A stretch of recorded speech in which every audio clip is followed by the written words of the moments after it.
د نن ورځې مهم خبرونه. افغانستان د سولې خبرو په څنډه کې نه دی. امریکا وایي له طالبانو سره په مخامخ خبرو کې به مشري د افغانستان په غاړه وي. د جنیوا په ناسته کې افغانستان سره لومړنۍ مرسته. اروپایي ټولنې له افغانستان سره د 440 میلیونه یورو د مرستې هوکړه لاسلیک کړه. او له جبري واده مخنیوی وشو. د تخار امنیتي چارواکو له یو 15 کلن هلک سره د یوې 9 کلن نجلۍ د واده مخنیوی کړی. لامل یې هم د نجلۍ په کورنۍ پور یاد شوی. 1 लाख قرضدار بوده او رد داده. گفته قرضدار گفته به ما پیسه بدی با ما. تاسو د یک تلویزیون خبری ساعت ګورئ.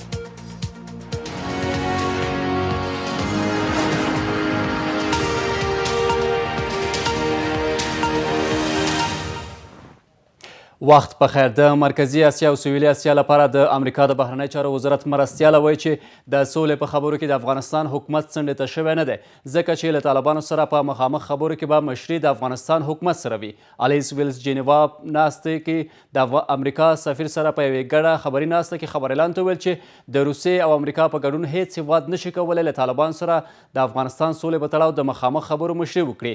میرمن ویلز زلمی خلیلزاد سپینې ماڼۍ بشپړ ملاتړ له ځان سره لري او ویلي چې ټولې هڅې پر دې دي چې د افغانستان حکومت او طالبان ترمنځ مخامخ خبرو ته زمینه برابره کړي. امریکا دغه لوړپوړی ډیپلومات وایي چې د افغانستان ولسمشر ټاکنو ته په اشارې سره وایي چې امریکا او نړیواله ټولنه باید ډاډ ترلاسه کړي چې د ټاکنو په برخه کې تخنیکي ستونزې بیا نه تکراریږي. اروپایي ټولنې له افغانستان سره د 440 یورو د مرستې هوکړه لیک لاسلیک کړل. د دغې مرستې هوکړه د اروپایي ټولنې د نړیوال پرمختګ او ودې د کمیسار او د هیواد د مالیې وزیر ترمنځ په جنیوا کې لاسلیک شوه. د افغان چارواکو په وینا دغه مرسته په عامه څانګو لکه د قانون حاکمیت، روغتیا، ټاکنو، د کډوالو او بې ځایه شویو ستونزو حل لپاره ولګول شي. دغه مرستې په داسې حال کې لاسلیک شوي چې پرون ولسمشر غني د جنیوا په ناسته کې نړیوال وهڅول چې له افغانستان سره خپلو مرستو ته دوام ورکړي. د یادونې وړ ده چې دغه مرسته 440 میلیونه یورو په ارزښت باندې لاسلیک شوې ده. بل خبر ده چې د تخار ولایت د جنایي جرمونو پر ضد مبارزې مدیریت له یو 25 کلن هلک سره د یوې 9 کلن نجلۍ د واده مخنیوی کړی دی. امنیتي چارواکي وایي د دغه نجلۍ د واده مراسم روان وو او د واده لامل هم دا و چې د نجلۍ د نیکه د خاورو سپارلو مراسمو لپاره قرض پیسې ورکړې وې، خو د نجلۍ کورنۍ بیرته دغه پیسو ورکړې توان نه درلود. دغه نجلۍ د 2,50,000 افغانیو په بدل کې ودېدله. قرضدارا پشت دروازه آمد که قرضی مرا بده، هر چی میکنی بده پیدا کن. ناچار شد باز گفت که ما چی کنم خیاله. 1 लाख قرضدار بوده او رد داده. گفته قرضدار گفته به ما پیسه بدی با ما چی کردن توی کرده با قرضدار ما داده. 2 تا خواستگار از دیگه شاهد آینی است دیگه با وزیرداشت امنا ما گرفتیم دیگه. او مشکلش مثال پدرش از مادرش است، البته از حساب دخترش خبر داشته که ما به ما دادن. ما از قبل اطلاع را داشتیم چون اسناد و مدارک شواهد در دست نداشتیم، منتظر موندیم تا امروز جیز از دختر میبردن و فردا رسیش بود دختر میبردن.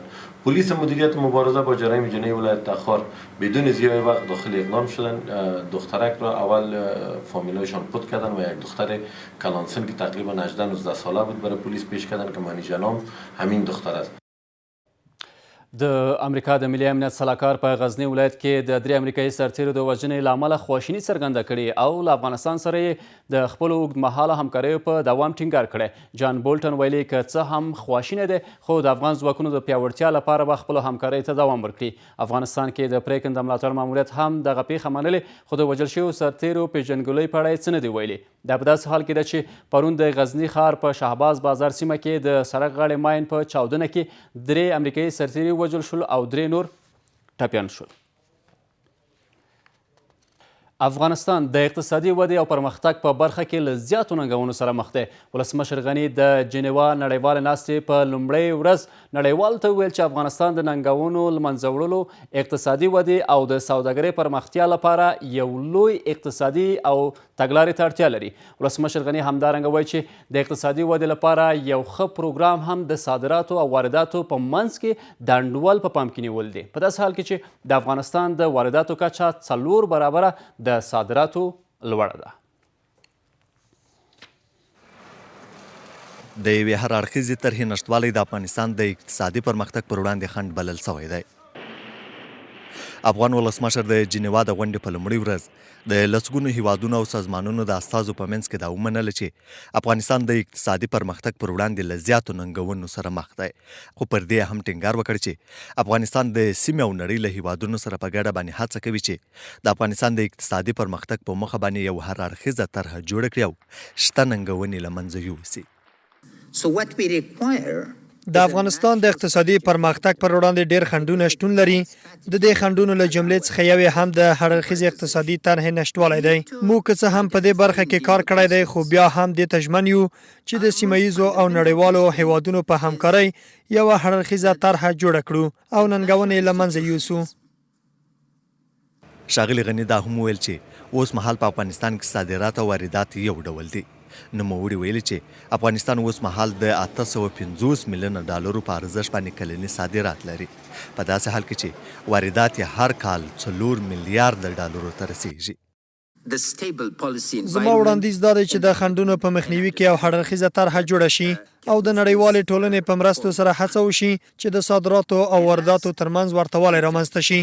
همدارنګه هڅه دې وشي چې د کورنیو تولیداتو ملاتړ وشي او نور هم زیات کړل شي. د جنیوا د غونډې په لومړۍ ورځ د افغانستان د اقتصادي ستونزو په اړه باندې بحث وسو او همدارنګه په دې غونډه کې د افغانستان د اقتصادي پرمختګ پر وړاندې د پرتو خنډونو د لرې کولو په مخه باندې طرحې وړاندې سوې. ټاکل شوی چې نن هم د 15 هیوادونو او سازمانونو استازي د افغانستان له اقتصادي حالت سره سره د دې هیواد په امنیتي حالت باندې هم بحث وکړي. همدارنګه د افغانستان د سولې په اړه باندې به هم بحثونه وسي. د یادولو وړ ده چې دې غونډه کې د نورو مرستو کولو ژمنې نه کیږي، خو افغان حکومت د افغانستان د اقتصادي پرمختګ په مخه د نړیوالې ټولنې د دوامداره مرستو غوښتونکی دی. او د خبري ساعت په دوام د افغانستان او نړیوالې ټولنې د متقابل ژمنو ارزونه. تمه ده نن په جنیوا کې د افغانستان لپاره د میلیارډونو ډالرو مرستو ژمنې وشي. نور خبرونه راخلو. نړیوالې ټولنې سره د افغانستان حکومت کړې ژمنې پرون د جنیوا په ناسته کې وارزول شوې. ولسمشر ماڼۍ وایي چې د افغانستان حکومت به نن له نړیوالې ټولنې وغواړي چې افغانستان سره د سیمې په نښلېدو کې سوداګرۍ، ترانزیت او بهرنۍ پانګونې په رانیولو کې مرسته وکړي. تمه کېږي چې نن د جنیوا عمومي ناسته د 62 هیوادونو د بهرنۍ چارو وزیرانو او د 15 مرسته کوونکو بنسټونو استازو په شتون کې ترسره شي. پرون سویس کې د جنیوا ناستې په څنډه کې ځینې نورې ناستې هم ترسره شوې. د میرمنو مسلکي روزنې، خصوصي برخو، کډوالو او ځینو نورو برخو کې. په لومړۍ ناسته کې د میرمنو پیاوړتیا باندې بحث وشو. د هیواد لومړۍ میرمنه وایي میرمنو په تیرو 4 کلونو کې په ټولنیزو، سیاسي او اقتصادي برخو کې فعاله ونډه لرلې او د دوی د استعدادونو ودې لپاره زیاتې موقع برابرې شوې دي. افغانستان 6 میلیونه وګړي په نورو هیوادونو کې کډوال دي او 2 میلیونه نور یې خپل هیواد کې بې ځایه شوي دي. دا مهمه ده چې ډاډمن شو د افغان کډوالو بیرته ستنېدو لپاره بشري مرستې کیږي او دغه هیواد سره د نړیوالې ټولنې مرستې دوام لري. په بله ناسته کې چې د کډوالو او بې ځایه شوو د وضع ارزونې په نوم جوړه شوې وه، د حکومت اجرایه مشر عبدالله وایي افغانستان کې د بې ځایه شوو وضع ښه کېدو او بهر میشتو افغانانو بیرته ستنېدلو لپاره د نړیوالې ټولنې مرستو ته اړتیا ده. هیله لرو چې زموږ هڅې داخلي بې ځایه شوو او د بهر میشتو افغان کډوالو ستونزې حل کړي ترڅو د دوی د ژوند وضع ښه کېدو لپاره لاره پیدا شي. همداشان د پاکستان او ایران له خلکو او حکومتونو نه د افغان کډوالو د کوربتوب له امله مننه کوو. موږ لا هم له زیاتو امنیتي ننګونو سره مخ یو او د واضح ښوالي لپاره باید زیات کارونه وکړو. افغانان باید هیواد ته د راګرځېدو د امنیت احساس وکړي. 6 میلیونه افغانان په نورو هیوادونو کې کډوال دي او 2 میلیونه نور خپل هیواد کې بې ځایه شوي دي. دا مهمه ده چې ډاډمن شو د افغان کډوالو بیرته راستنېدونکو لپاره بشري مرستې کیږي او له دغه هیواد سره د نړیوالې ټولنې مرستې دوام لري. ولسمشر ماڼۍ وایي نړیوالې ټولنې سره د حکومت متقابلې ژمنې هم پرون تر بحث لاندې نیول شوي او نړیوالو ته د حکومت عمده پیغام دا دی چې افغانستان غواړي له یوه اړمن هیواد نه د نړیوالې ټولنې ګټور شریک باندې بدل شي.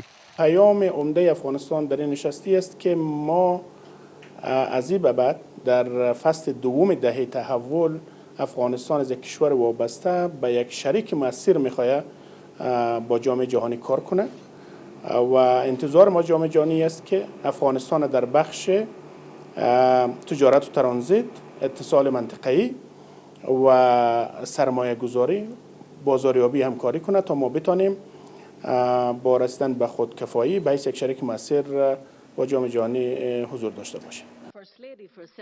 د افغانستان حکومت د بروکسل په ناسته کې له نړیوالې ټولنې سره 200 لوی او کوچنۍ ژمنې کړې وې.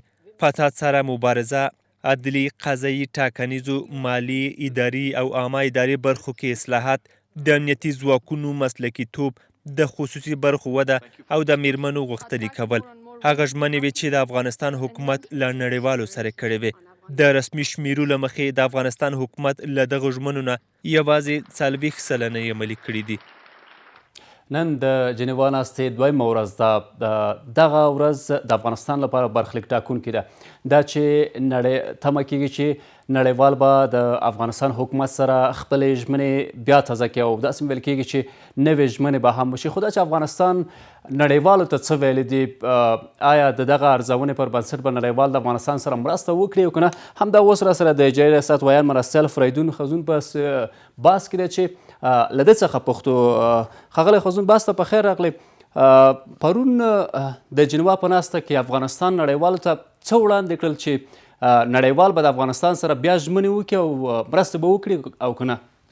بسم الله الرحمن الرحیم. موږ د جنیوا په ناسته کې پرون ولسمشر، اجرایي رئیس او همدارنګه یو شمېر نورو مقاماتو، لومړی میرمن او د مالیې وزیر او ځینو خلکو ویناوې وکړي. هغه تعهد چې شوی و د افغان حکومت له لوري په هغه 4 برخو کې هغه ریپورټ وړاندې شو. نن به اصلي غونډه کېږي. دا اوس د سولې په اړه هلته غونډه روانه ده چې ممکن یوه نیمه بجه وروسته ولسمشر وینا وکړي اصلي غونډې ته، چې اصلي غونډه به پرانیزي. پرون موږ د دې ترڅنګ چې اصلي د جنیوا د ریپورټ ورکونې غونډه وه، موږ هلته ځینې نورې غونډې هم درلودې، ځینې ناستې هم وې، ځینې ملاقاتونه هم په شخصي لحاظ د آسیایي بانک سره و، مثلا د ملګرو ملتونو د استقرار د حالاتو یا د بشري په دې وروسته وغږېږو. خو راشد، دغه افغانستان حکومت چې کوم ریپورټ وړاندې کړی دی، یعنې د نړیوالو قناعت یې ترلاسه کړو؟ نن به معلومیږي. نن به دغه ناسته تر کومه ځای چې پرون نړیوالو سره د افغانستان د حکومت د مقاماتو بحث شوی دی، ټولو په یو خوله منلی دی چې په افغانستان کې پرمختګونه چې دي یو سم مسیر ته روان دي او دوی حمایت کوي. خو د غونډې عمومي اعلامیه به نن د ورځې تر پایه خپریږي او هلته به نن اصلي غونډه نن ده چې کوم پرمختګونه چې پرون ارزول شوي دي او ریپورټ ورکړل شوی دی، نن د افغان حکومت تمې څه شی دي، افغان حکومت به نن څه غواړي، دغه مسایل به نن مطرح کیږي او بیا په پای کې به دغه ناسته د ملګرو ملتونو او د افغان حکومت په رهبرۍ چې ترسره کیږي دا به یوه اعلامیه خپروي. په اعلامیه کې به دا ټول شیان اعلانوي. تر کومه ځای چې د پرون ورځې خبره ده، ټولو په یو وخت له جلالتمآب رئیس جمهور او جلالتمآب رئیس اجرایي ته ویلي چې افغانستان اوس په یو ښه مسیر روان دی، ځکه موږ له یو مصنوعي اقتصاد څخه اوس هغه واقعي اقتصاد ته ورننوځو او واقعي اقتصاد باندې زموږ فوکس اوس ډېر زیات دی، ځکه افغانستان یو څومره په ډاډ سره ویلی شو، د افغانستان حکومت څومره په ډاډ سره ویلی شي چې افغانستان یو ښه لور ته روان دی، په داسې حال کې چې هغه ګډون کوونکي هیوادونه چې په دغه ناسته کې ګډون کوي، هغه بنسټونه چې په دغه ناسته کې استازي ګډون کوي، هغوی هم د افغانستان د حکومت نه، د وضعیت نه، د ټول هر څه نه هغوی ریپورټ لري. یعنې هغه سره مې یو ارزونه شته ده، نو بیا څنګه ویلی شو چې افغانستان یو ښه لور ته روان دی په داسې حال کې چې ستونزې لا پر ځای پاتې دي؟ ګورې دې کې شک نشته چې موږ په یو سخت حالت کې یو. دا اوس د وچکالۍ له امله پرون اجرایي رئیس وینا وکړه، موږ خورا 6,000 ماشومان 6,00,000 ماشومان ډېر له ګواښ سره مخ، یعنې لوړ خطر ورته متوجه دی متاسفانه په افغانستان کې لرو. کډوال تقریبا 2.5 لکه بې ځایه شوي، هغه کډوال چې وچکالۍ ځپلي دي او له سخت بحران سره مخ دي. موږ متاسفانه داسې لرو. له ناامنۍ څخه بې ځایه شوي کسان لرو.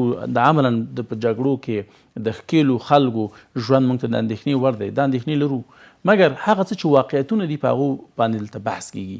یعنې افغان حکومت کوم خیالي اقدامات او کوم خیالي رپورټ نه وړاندې کوي.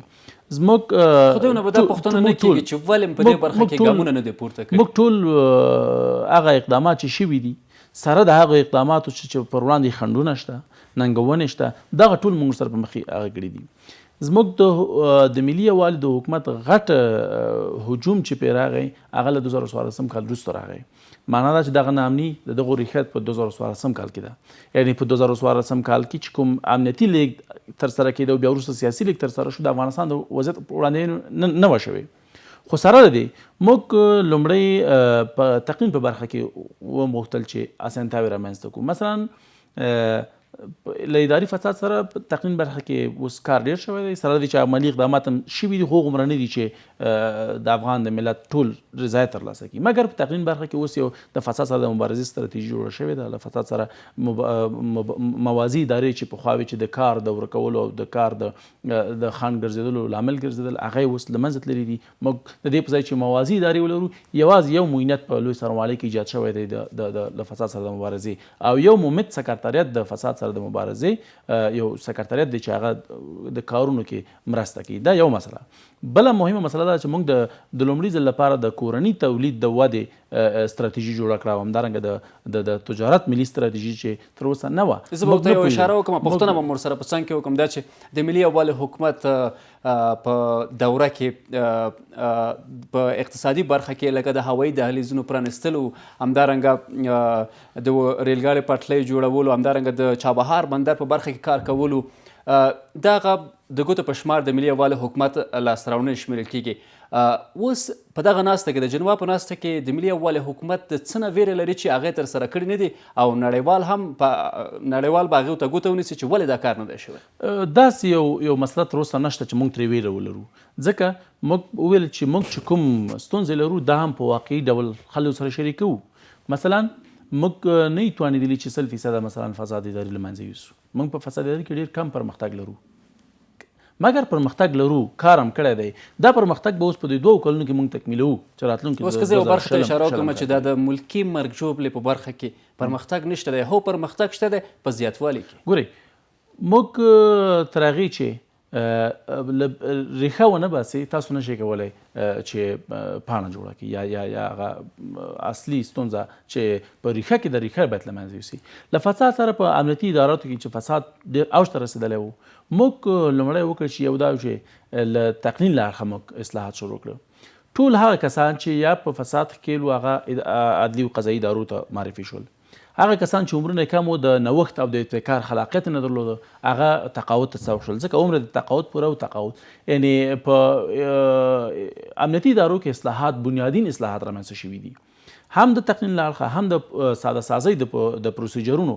یو بدبختانه په افغانستان کې د مشکل دا و چې بیروکراسي ډېره زیاته ده، او په امنیتي ادارو کې ټول سیستم کمپیوټرایز شوی دی، خصوصا په ملي دفاع وزارت کې، او بیروکراسي تر حد اقل پورې راښکته شوې ده. زه نه وایم چې ورکه شوې ده، مګر کچه راښکته شوې ده.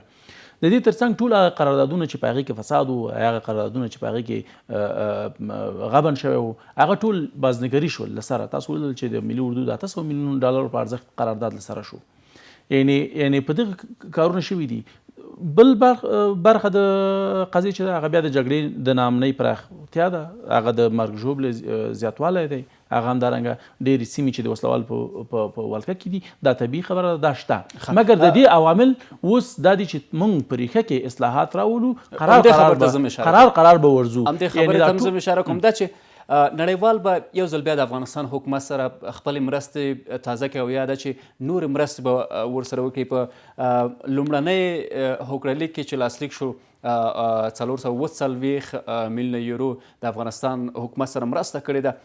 د دې ترڅنګ چې نړیوال به د افغانستان سره مرستې وکړي، د افغانستان حکومت ته څه پکار ده او کومې تګلارې به تر لاس لاندې نیسي چې تر څو هغه خنډونه چې پراته وو، هغه مشکلات چې حل شوي نه دي، تاسو ویل چې په ډیری برخو کې کار شوی دی خو بشپړ ډول ما نه دی شوی، کومې داسې تګلارې د ملي یووالي حکومت به ورته چمتو کوي چې دغه د منځه لاړ شي دا مشکلات؟ مهمترینه خبره دا وه چې موږ په یو مسیر باید پیدا کړو. 2 کاله مخکې یا 4 کاله مخکې افغان حکومت نه پوهېده چې د صادراتو د وارداتو توازن لپاره څه وشي، یا د کومې تګلارې، د کومې پالیسۍ یا د کومې ستراتیژۍ له مخې دوی کار وکړي چې د حد اقل دغه توازن برابر شي. هیڅ ډول پالیسي نه وه. اوس د افغان حکومت د تجارت ملي پالیسي جوړه کړه چې اساسي هدف دا دی چې واردات او صادرات حد اقل توازن لا نه دی برابر شوی.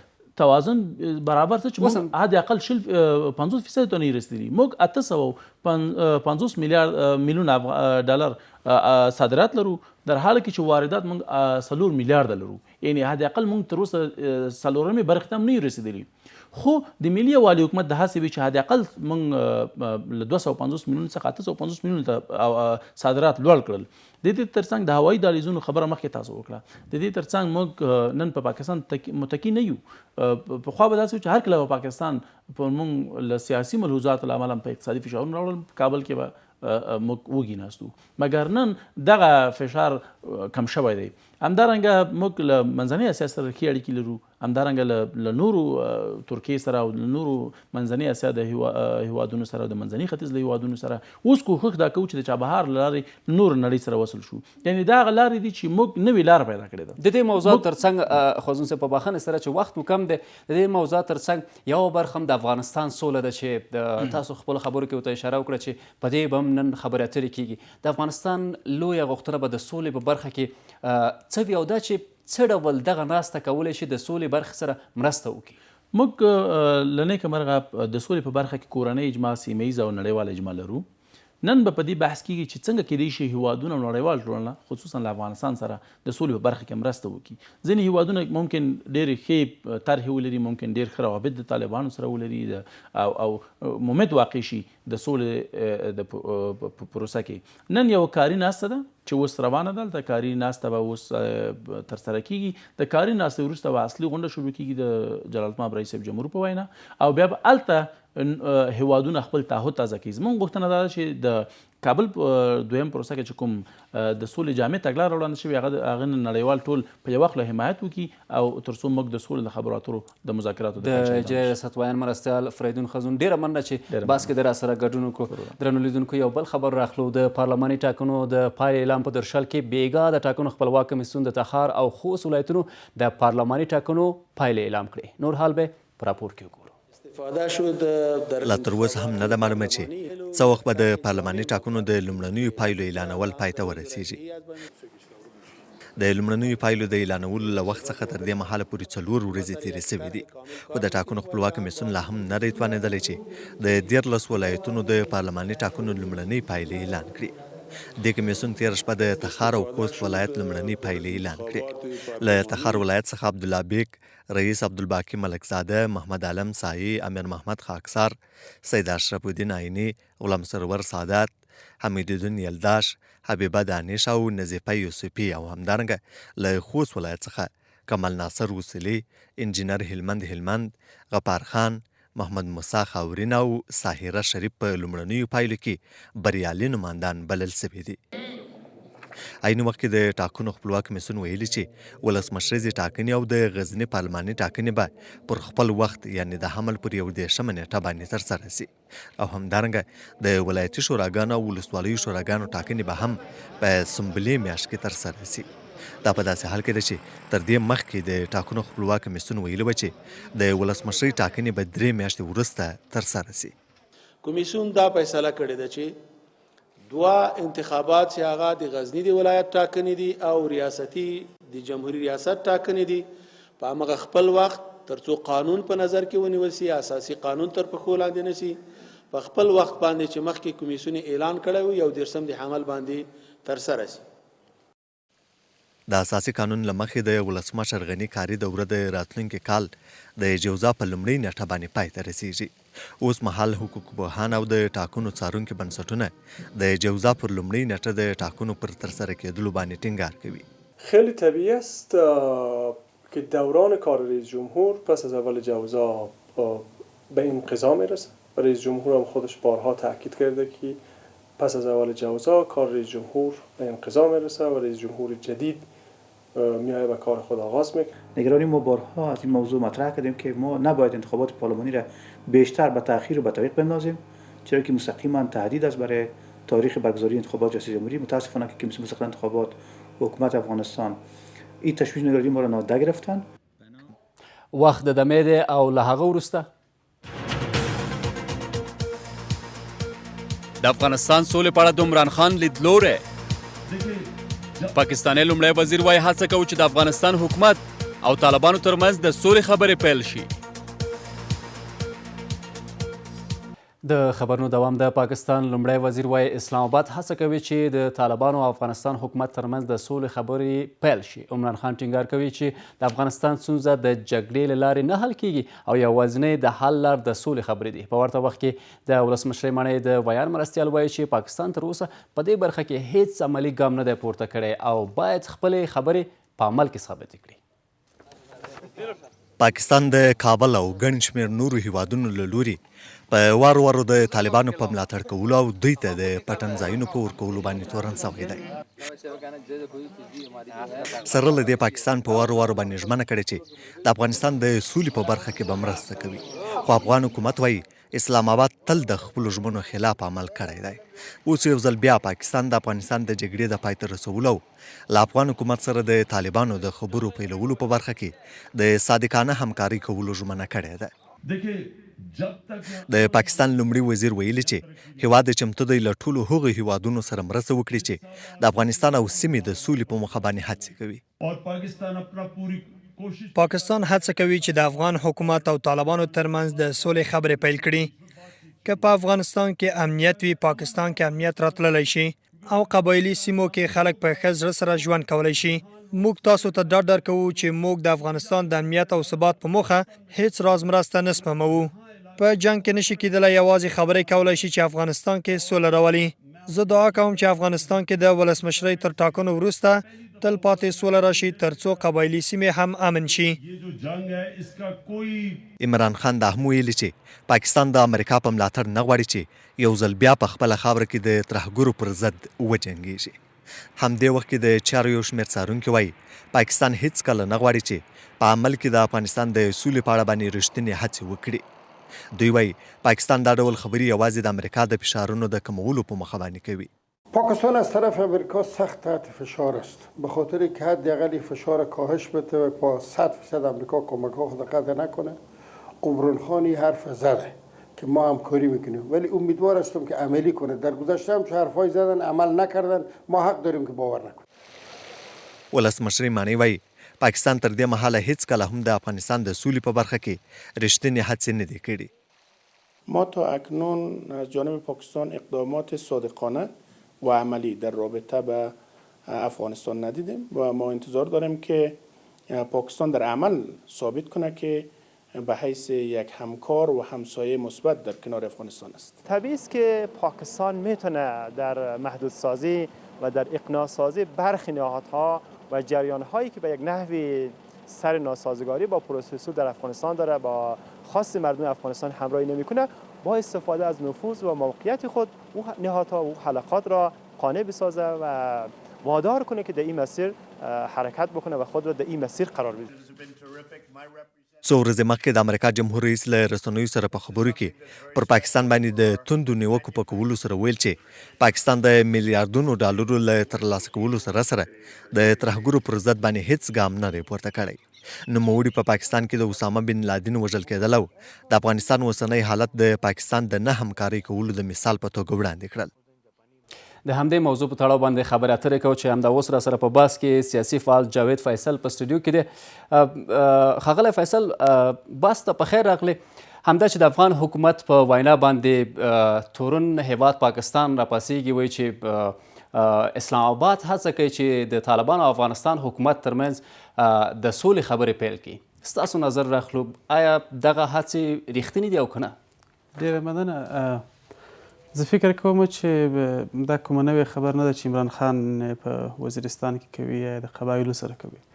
موږ هیڅ وخت د پاکستان هیڅ لومړی وزیر یا رئیس جمهور نه دی لیدلی چې هغه ووایي چې موږ نه کومک نه کوو په سوله کې. ټوله وایي چې موږ په سوله کې کومک کوو، او ټوله د هغه نارې وایي هماغه دا چې کومک سوی دی که نه دی سوی، دا بېل بحث دی. تر کومه حده چې د افغانستان خلک شهیدان، تر کومه حده چې زه خپله دا مسله مې تعقیب کړې ده او څومره چې مو تعهدات اورېدلي دي، هیڅ وخت پر هغو باندې عمل نه دی سوی. دا مهم بحث دی. یعنې دا څه معنا ورکوي د خبرې چې تل دغه خبرې ستاسو په وینا باندې دا پاکستان دغسې ژمنې کړي دي، بیا په دغه خبره باندې ټینګار کول یعنې څه معنا لري؟ په پرونۍ خبرو کې زما لپاره یوازې یو شی نوی و چې هغه د بحث وړ هم دی چې دی وایي چې که چیرې په افغانستان کې سوله راځي، په قبایلي سیمو کې امن راځي. دلته دوی غواړي په غیر مستقیمه توګه دا ووایي چې په افغانستان کې ناامني د پاکستان د ناامنۍ سبب سوی ده، یعنې چې موږ د پاکستان د ناامنۍ ذمهوار یو.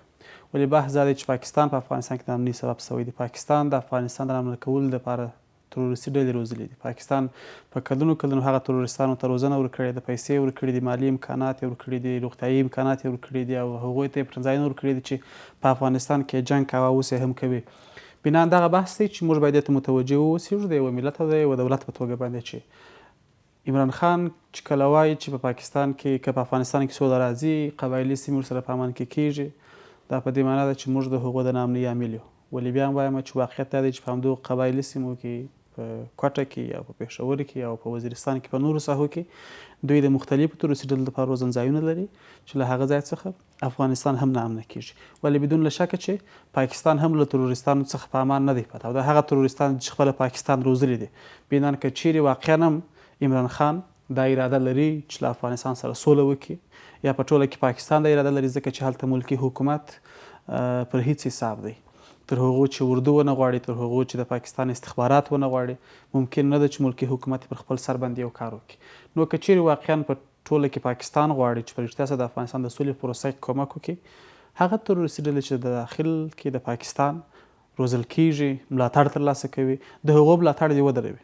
اوس داسې رپورټونه خپاره کېږي چې ویل کېږي همدغه په قبایلي سیمو کې د پاکستاني چارواکي، لوړپوړي چارواکي چې کله هم دغه سیمو ته سفر کوي، د همدغه ترهګرو د پوښتنې دپاره راځي. ستاسو نظر راخلو، دا رښتیا خبره ده؟ زه فکر کوم چې دوی د ترهګرو سره په لویو ښارونو کې هم ګوري، په اسلام آباد کې هم ترهګر ګرځي، د افغانستان د طالبانو مشران په کراچي کې هم ګرځي. تاسې ولیدله چې تر ټولو لوی ترهګر اسامه په ایبټ آباد کې و، د اردو د یوې قرارګاه په کونج کې و یا په یو څنګ کې هلته یې ژوند کوه. نو بنان که دوی د ترهګرو سره ویني، دوی په هر ځای کې ورسره ویني. ولې پرته له شکه چې په دغو ساحو کې چې عمران خان پکښې خبرې وکړې، ترهګر شته، هلته ترهګر روزل کېږي، او خپله د پاکستان حکومت او دا ترهګري ډلې دې لپاره روزل کېږي چې هم په هغه ځای کې ولسي خلک په وځپي، هم په افغانستان په وځپل سي، او هم کشمیر نورو ساحو ته هلته د تروریستانو په توګه باندې کار ورڅخه واخیستل سي. ولې په ټوله کې مهمه ده چې د پاکستان له ادرسه څخه د افغانستان په سوله کې همکاري وسي. ښاغلی فیصل، اوس راځم دې ته چې په کراتو پاکستان ژمنې کړي دي، خو دغه ژمنې په عمل کې عملي شوي نه دي. دغه ژمنې اوس د افغانستان حکومت ته څه پکار ده؟ د پاکستان پر وړاندې باید څه ګام پورته کړي؟ هر څه ورته په ډاګه شوي دي. د سولې بهیر کې د دې پر ځای چې د یو سهولت رامنځته کړي، خنډونه جوړوي. د افغانستان حکومت ته څه پکار ده چې د پاکستان پر وړاندې کوم ډول پرېکنده دریځ باید غوره کړي؟ موږ په ټوله کې د یوه دولت په توګه نه باید دې ته منتظر واوسېږو چې ودرېږه پاکستان څه شي که پاکستان دغه کارونه وکړه، نو موږ به د سولې خاوندان سو، که پاکستان ونه کړه موږ به یې خاوندان نه سو. خو تر اوسه پورې د افغانستان حکومت لا سترګې په لاره ده، همداسې دی. زه همدغه بحث کوم. عمران خان پرونۍ خبرې یې یوې خواته ویلې، څو ورځې مخکې خبرې هغه دا وې چې موږ به هر هغه څه کوو چې هغه زموږ ملي ګټې تضمینوي، یا په هغه کې زموږ ملي ګټې تامین وي، او د دوی ملي ګټې بدون له شکه چې د دوی د بهرنۍ پالیسۍ له اوسنۍ تعریف سره سم د دوی د بهرنۍ پالیسۍ مهم اهداف د تروریزم په تقویه او د تروریزم په تمویل کې نغښتي دي. دوی دا کار کوي. نو بنا موږ باید هغو ته په تمه ونه اوسېږو. موږ د یو حکومت په توګه اړ یو چې خپلو فعالیتونو ته دوام ورکړو. موږ که نړیوالو سره پر دې برخه کار کولی سو چې پاکستان نور هم ښه تره د تروریزم ملاتړ کوونکی هیواد تثبیت کړو، دا یو کار دی چې موږ باید په دوامداره توګه باندې وکړو. دلته کښېننو. دا کار خو موږ نه دی کړی. راځئ د ټرمپ او عمران خان دغه وروستۍ د ټویټري جګړو ته مې اشاره وکړه، دا چې په وروستۍ کې په پاکستان باندې نور مرستې هم بندې کړلې. بیا په مقابل کې د عمران خان ویل چې موږ نور د امریکا دپاره جګړه نه کوو، یعنې دا تپل شوې جګړه ده، په موږ د امریکا لپاره جګړه نه کوو. اوس امریکا څومره وکولی شو چې په پاکستان باندې فشار راوړي او دغه فشار د افغانستان په ګټه تمام شي؟ په ټوله کې ټویټونه ما دواړو هغې وکتله. ټویټ چې د امریکې ولسمشر کړی و، زه فکر کوم هغه د هغو واقعیتونو یوه هنداره وه چې موږ یې په تېرو کلونو کې شاهدان وو. د افغانستان حکومت همیشه هم دا ویل چې پاکستان تروریزم ملاتړی دی او دوی تروریستانو پر ضد هیڅ اقدام نه دی کړی. ولې د هغه سره هم نړیوالو مشخصا امریکایانو تروریزم سره د مقابلې لپاره پاکستان ته پیسې ورکولې. هغه پیسې چې د مقابلې لپاره ورکول کېدې هغه تروریزم پر ملاتړ مصرفېدلې. بنان په ټویټ درست و او زه فکر کوم په دغسې حالاتو کې چې موږ غواړو چې د سولې خواته ولاړ سو او په دې پوهېږو چې په سوله کې د پاکستان ونډه مهمه ده. ضرورت یې چې د نړیوالو لخوا مشخصا د امریکې لخوا دغه ډول فشار پر پاکستان وساتل سي، تر څو پاکستان که تشویق کېږي نه په خپله خوښه یې نه کوي، د مجبورۍ په حالت کې د فشار له وجې څخه دې ته زړه ښه کړي چې بالاخره طالبانو څخه ملاتړ ونه کړي یا حد اقل د هغوی څو ډلې ځینې ډلې راولي د سولې په خبرو کې د افغانستان د حکومت سره کښېنوي چې بالاخره موږ پیشرفت کولی سو. ولې په ټوله کې پاکستان بیا هم د تروریزم حامي دی، پاکستان له تروریستانو څخه ملاتړ کوي او دغه بحث چې امریکایانو سره لري زموږ په ګټه دی. موږ هم اړ چې دې بحث ته دوام ورکړو چې په پاکستان فشارونه جاري وساتل سي او موږ د سولې په برخه کې هغه څه چې غواړو هغه ترلاسه کول. یو شی باید خلکو ته وویل سي چې کله چې موږ د سولې په ارتباط بحث کوو یا د افغانستان حکومت وایي چې امیدواري زیاته سوې ده، د خلیلزاد د فعالیتونو څخه خبرېږو، دا په دې معنا نه ده چې سوله بس حتمي او ضروري راځي یا دستي په دا بل کور کې سوله ده او موږ یې ترلاسه کوو. که چیرې د طالبانو سره د سولې تړون هم امضا کېږي، دا به د یوې مکملې سولې په معنا نه وي، دا به د سولې په پروسه کې پرمختګ لاسته راوړنه وي، اما مکمله بریا به نه وي چې موږ یې ځکه چې د طالبان د ټولو ډلو سره شاید سوله ونه سي او یوازې طالبان هم نه چې افغانستان کې د امني باعث کېږي. ما مخکې پوښتنه په همدې تړاو باندې کوله، دغه وروستۍ خبرې چې مو وکړلې. اوس که ستاسو په وینا باندې ما په بار دا پوښتنه کړې ده چې کله پاکستان باندې تور لګول کېږي چې پاکستان د ترهګرو ملاتړ کوونکی هیواد دی، دې اړخ ته کری شو د مسکو او امریکا وروستۍ هڅې د سولې د افغانستان سولې په برخه کې. اوس که چیرې د پاکستان د افغانستان د سولې په بهیر کې مرسته ونه کړي، همکاري ونه کړي، آیا په افغانستان کې سوله شونې ده؟ زه فکر کوم که چیرې پاکستان دوام ورکړي دې ته چې تروریستان وروزي او زموږ لپاره دښمنان زموږ په همسایه‌توب کې وروزي، شاید زموږ لپاره به ستونزمنه وي چې موږ دې په اوسني شکل سره د سولې خاوندان سو. یعنې ستاسو خبرو دا معلومیږي چې امریکا او روسیه بیا نشي کولی چې سوله راولي په افغانستان کې؟ هغوی په دې توګه کولی سي چې پر پاکستان باندې فشارونه راولي، چې پاکستان څخه کومکونه قطع کړي، پاکستان بالاخره بندیزونه که چیرې کار نه کوي بندیزونه پر هغوی وضع سي او دې ته مجبور سي چې تروریستان ملاتړ او که مجبوره نه شي یعنې ناشونې ده په افغانستان کې سوله؟ په ټوله کې موږ په نظامي برخه کې کوشش وکړلی، موږ په نظامي برخه کې تلاش وکړي چې بریا ته ورسېږو. ولې په 11 کال کې نه طالب په نظامي برخه کې بریا ترلاسه کړه، نه هم د افغانستان حکومت نړیواله ترلاسه کړه. بنان د سولې په خبرو کې یوازینۍ لاره ده چې هلته بریا ترلاسه کېدلی سي. مشکل په دې برخه کې دا ده که پاکستان همکاري ونه کړي، طالب خپلواکه نه دی، طالب یو د خپلې ارادې خاوند دښمن نه دی چې موږ د هغه په خلاف باندې جنګېږو، یا هغه افغان نه دی چې هغه خپله اراده لري. تر هغو چې د طالب اراده له پاکستان سره وي، د پاکستان له مرستې پرته په افغانستان کې سوله نه راځي.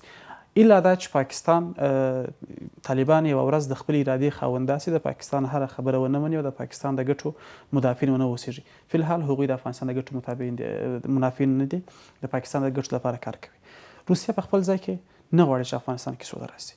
دوی هغه فعالیتونه چې د سولې لپاره کوي په دې خاطر یې کوي چې دلته امریکا په افغانستان کې ناکامه وښیي، چې ګواکې امریکا ناکامه سوه، موږ اوس تلاش کوو چې دغه جنجال چې دلته شته، دغه مشکل چې پېښ سوی دا له منځه یوسو. ولې بدون له شکه چې دوی یوازې د خپلو سیاسي ګټو لپاره دا فعالیت کوي، د افغانستان د سولې لپاره نه کوي او هیڅکله روسیه رښتینې نه ده په دې برخه کې. ځکه چې خبرو جوتېږي چې امریکا او روسیه نو په افغانستان کې د خپل یو بل سره سیالي کوي. نو بدون له شکه چې روسیه له امریکې سره په افغانستان کې سیالي کوي، په په دې افغانستان په دې برخه کې بیا په دې کې شک نشته چې روسیه سیالي ورسره کوي. کله چې موږ وایو چې روسیه طالبانو ته وسلې ورکوي، کله چې موږ وایو چې روزنه ترلاسه کوي، کله چې روسیه خپله وایي چې موږ اړیکې ورسره لرو، په دې معنا ده چې روسیه نه غواړي چې له امریکې سره په دې برخه کې همکاره اوسي. دوی غواړي چې امریکا دلته ناکام وشي. څنګه کار چې له روسیې سره امریکایانو د مجاهدینو په وخت کې د جهاد په وخت کې کړی و، دا د روسیې هدف دی. ولې امریکایان چون افغانستان ته راغلي وه، دوی دلته کار کوي، فعالیت کوي، پر دغه بوخت دي او وروستۍ هڅې د دې ښکارندویي کوي چې هغوی واقعا غواړي چې په افغانستان کې د سولې په برخه کې موږ لاسته راوړنه ولرو. ولې ځینې نیمګړتیاوې چې شته لکه د افغان حکومت نه ګډون د طالبانو او د امریکایانو په مذاکراتو کې، یا په ځینې نور برخو کې چې څه ناڅه عجله کېږي یا ځینې بحثونه وړاندې کېږي چې موقت اداره اعلان سي، دا بحثونه په خیر نه دي او امریکا ته مهمه ده چې د افغانستان د سولې مالکیت افغانانو ته په لاس ورکړي. ډېره مننه سیاسي فعال جاوید فیصل دا چې د بحث کې راسره ګډون وکړو. درنو لیدونکو یو بل خبر راخلو. عبدالغني علیپور خپلې ټولې وسلې د امنیتي بنسټونو سره ثبت کړي دي. علیپور په یو ویډیو پیغام کې وایي تر هغه چې پر ده د لګېدلو تورونو سپیناوی کېږي، چمتو دی چې د امنیتي بنسټونو پوښتنو ته ځواب ورکړي. له بل لوري د ملي امنیت عمومي رئیس وایي علیپور یې له ژمنو ورکولو وروسته د عامه نظم ټینګښت لپاره آزاد کړی دی. د کابل لویدیځ کې د عبدالعلي مزاري څلورلارې چې 2 ورځې وړاندې ترینګلې وضع درلوده، اوس عادي حالت ته ګرځېدلی. ښکاري اوس دوی علیپور ته اندېښنه نه لري. اوس چې خپلې موخې ته رسېدلي د ښاروالۍ کارکوونکو ترڅنګ د ښار پاکولو ته لستوڼي پورته کړي دي. که څه هم د لرون په ورځو کې د پولیسو ځینې پوستي او نور ځایونه هم وران شوي دي، خو دوی وایي د وران شوو ځایونو آبادولو ته هم تیار دي. مردم تعداد کثیری از جوانها و هم از خواهرها و برادرها با کمک از همکارای شاروالی ما شتافته کم و بیش بنظم شدن، کثافات اینجا انداخته شده و ما میخوایم اینا رو دوباره پاک کنیم. د ملي امنیت مشر پرون سانا جرګه کې ویل علیپور دولت سره له یو لړ ژمنو وروسته د عامه نظم ساتلو په موخه خوشي شوی دی. عبدالغني علیپور هم په یوه ویډیو پیغام کې د هغه ژمنې یوه برخه چې ملي امنیت سره یې کړې خلکو سره شریکه کړه.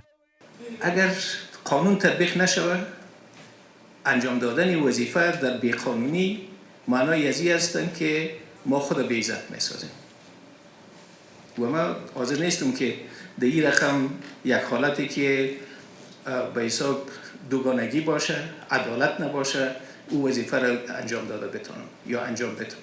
در یک لحظه خاص به نقطه میرسیم که یک تصمیم میره که ولو مثل جام زهر باشن باید بخوریم. دی په دغه پیغام کې وایي چمتو دی چې د تورونو معلومېدو پورې د څېړنو لپاره اړوندو ادارو ته مراجعه وکړي. تمام صلاح و مهمات و تجهیزات نظامی که نزدم موجود است حاضرم که در چوکات دولت راجستر نمایم و یا به دولت رسما تحویل نمایم. لخوا د کورنیو چارو وزیر کابل کې د لارونونو جوړیدل تر یوې نامعلومې نیټې پورې بند اعلان کړ. د کورنیو چارو وزیر وایي که د امنیتي ځواکونو له همغږۍ پرته لارون وشي نو لارون کوونکو سره به قانوني چلند کیږي. بعد از حادثه که در 2 روز گذشته در کابل آمده اتفاق افتیده، ما تا امر ثانی اعتراضات و مظاهراتی که به این شکل بدون هماهنگی با پلیس خلاف قانون دیگر راه اندازی شود، این من از شهر کابل وړمه ورځ کابل کې یوه نجلۍ هغه مهال په مرمۍ ولګېده چې د پولیسو 8مه حوزه کې له ښوونځي نه د کور پر لور روانه وه. دغه 8 کلنه نجلۍ له علیپور، لاریون او پولیسو سره هیڅ تړاو نه درلود، خو خپلې ټولې هیلې یې له ځان سره خاورو ته یوړې. اینجا پاره تنم را دفن کردم. اگر کسی بخواد نخواد من اینجا نصف وجودم دفن شده، شاید سالهای سال بگذره نتونم من پاره تن خود دوباره به دست بیارم. بیگناه و بی تقصیر هدف گلوله قرار میگیره، خونین باید به زمین نماند. کابل او یو شمېر نورو ولایتونو کې لاریون پر لاریونوالو ځانمرګي بریدونه، چاودنې او ډزې د نن او پرون خبره نه ده، بلکې د ملي یووالي حکومت له پیلېدو راهیسې په کاراتو خونړی لاریونونه شوي دي. نور خبرونه راخلو. د عدلیې وزارت ګیلمن دی چې دولتي بنسټونه له دوی سره د زنداني ماشومانو د وضعیت په ښه کېدو کې مرسته نه کوي. د دغه وزارت مسؤلان وایي د ماشومانو ډیری د اصلاح او روزنې په مرکزونو کې لومړني امکانات شتون نه لري او اصلي لامل هم د اړوندو وزارتونو نه همکاري یادوي. په ورته وخت کې دغه وزارت دا هم وایي چې امنیتي بنسټونه په جنایي جرمونو تورن ماشومانو سره غیر قانوني چلند کوي چې په دې مودې لپاره دغه ماشومان په بند کې ساتل کیږي.